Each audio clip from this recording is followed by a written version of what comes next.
بسم اللہ الرحمن الرحیم۔ کا قرآن پاک کی سورۃ المائدہ آیت نمبر 35 میں ارشاد ہے،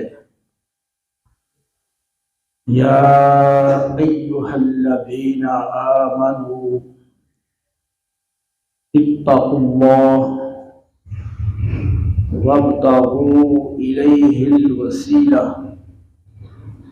وجاہدوا فی سبیلہ لعلکم تفلحون۔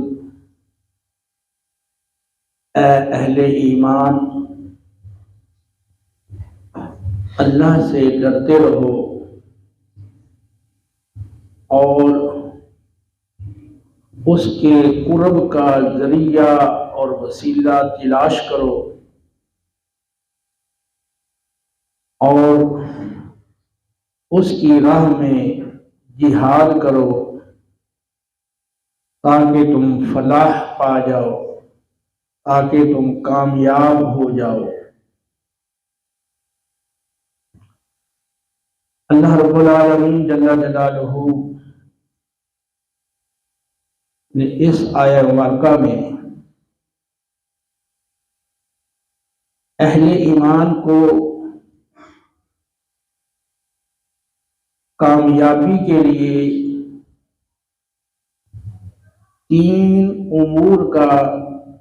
تین کاموں کا حکم دیا ہے۔ تقوی اور قرب الہی پانے کے لیے کوشش اور اللہ کی راہ میں جہاد، اللہ کے دین کی سربلندی کے لیے جد و جہد۔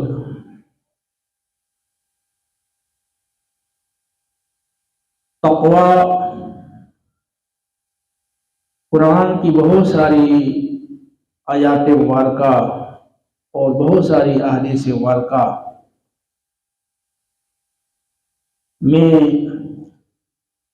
اس کی تفصیلات اور متعلقات کا ذکر موجود ہے۔ تو تقوی سچے ایمان کا پھل اور نتیجہ ہے۔ جو بندہ اللہ تعالیٰ پر ایمان لاتا ہے، رسول اللہ صلی اللہ تعالیٰ علیہ وسلم کی اللہ کی جانب سے لائے ہوئے تمام امور میں اور تمام باتوں میں تصدیق کرتا ہے، تو لازماً اس کے دل میں خوف، خشیت اور تقوی پیدا ہوتا ہے۔ ایمان لانے کی وجہ سے جنت دوزخ، حساب و کتاب، اللہ کی بارگاہ کی حاضری پیشی، اعمال کا تولا جانا، اعمال کا مواخذہ، ان چیزوں پر اس کا اعتقاد پختہ ہوتا ہے، اور اس پر یقین جتنا پختہ ہوتا ہے اسی قدر اس کے اندر اللہ کا خوف اور تقوی اور خشیت آتی چلی جاتی ہے۔ تو تقوی یہ ایمان کا نتیجہ اور ثمرہ اور پھل ہے۔ جتنا ایمان قوی ہوگا اتنا ہی تقوی زیادہ ہوگا۔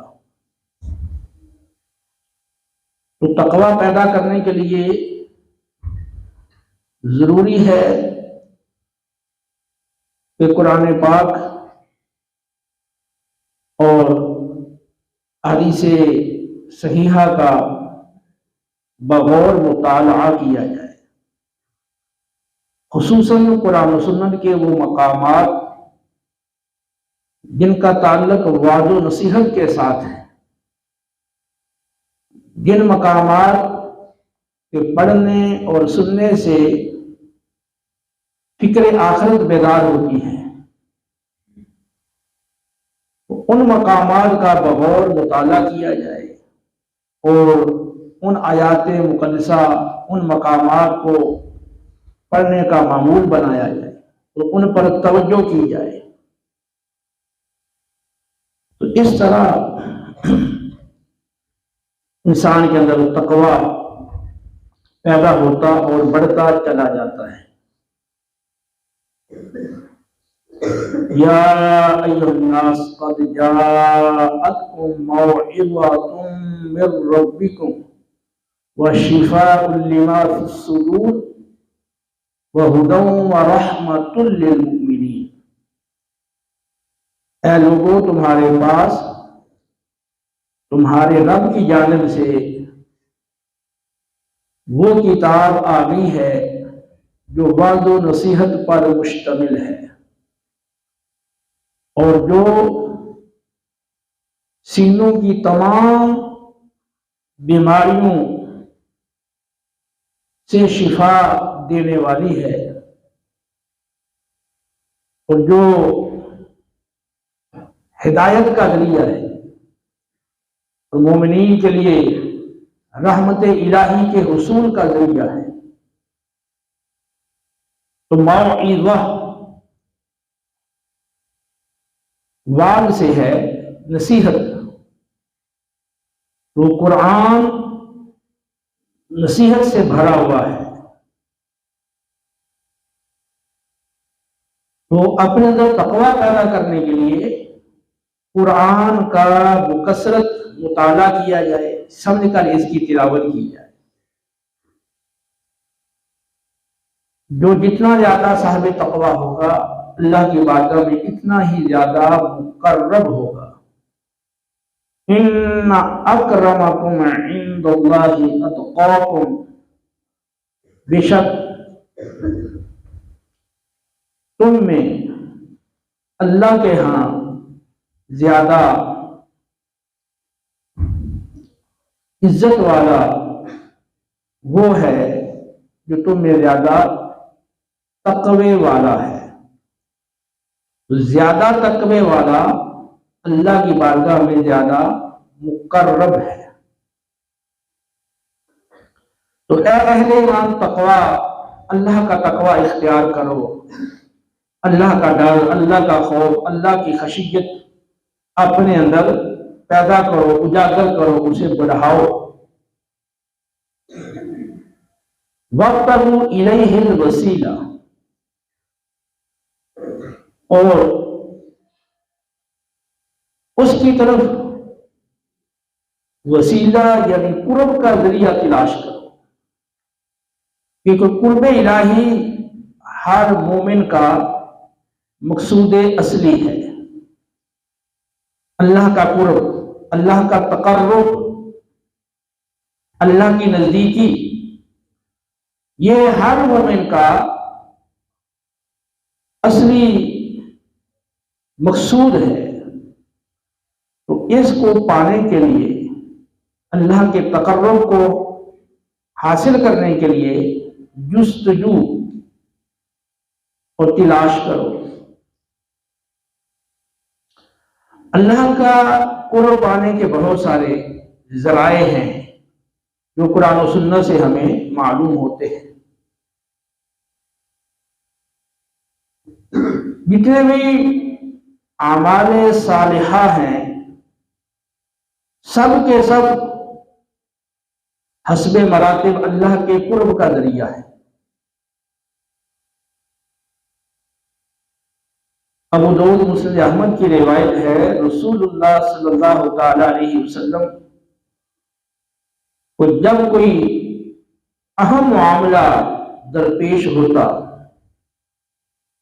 اذا حضبہ امر صلی، جب کوئی حادثہ پیش ہوتا، کوئی اہم معاملہ پیش آتا، آپ نماز پڑھا کرتے، نماز کا اہتمام کرتے تھے.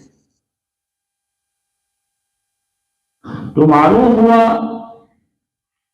کہ حاجات کو طلب کرنے کے لیے، حاجات ہماری پوری ہوں، ہماری حاجت ہمیں حاصل ہو جائے، تو اس کے لیے اعمال صالحہ بہترین ذریعہ ہیں، جیسا کہ رسول اللہ صلی اللہ علیہ وسلم نے ہمیں اپنے عمل سے تعلیم دی۔ قرآن پاک میں اللہ رب العالمین کا ارشاد ہے، یا ایھا الذین آمنوا استعینوا بالصبر والصلاۃ، اے اہل ایمان نماز اور صبر کے ذریعے سے مدد حاصل کرو، نماز اور صبر کے ذریعہ سے اللہ کی مدد طلب کرو۔ نماز بہترین اور اعلیٰ عبادت ہے، بنیادی ارکان اسلام میں سے ایک اہم رکن ہے، اور صبر کے بغیر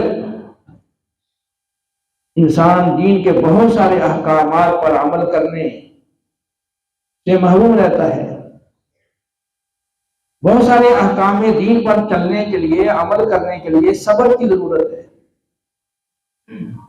اور صبر کے بارے میں خاص طور پہ فرمایا گیا، انما یوفی الصابرون اجرهم بغیر حساب، صبر کرنے والوں کو بے حساب اجر و ثواب عطا کیا جائے گا۔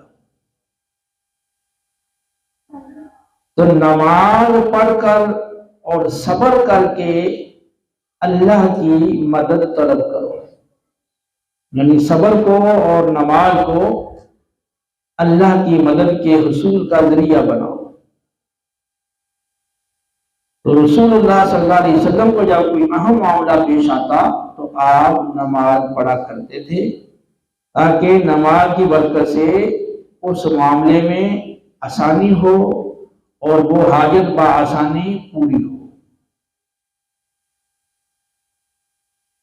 تو اعمال صالحہ اللہ کی مدد کے حصول کا ذریعہ بھی ہیں اور اللہ کے قرب کا ذریعہ بھی ہے۔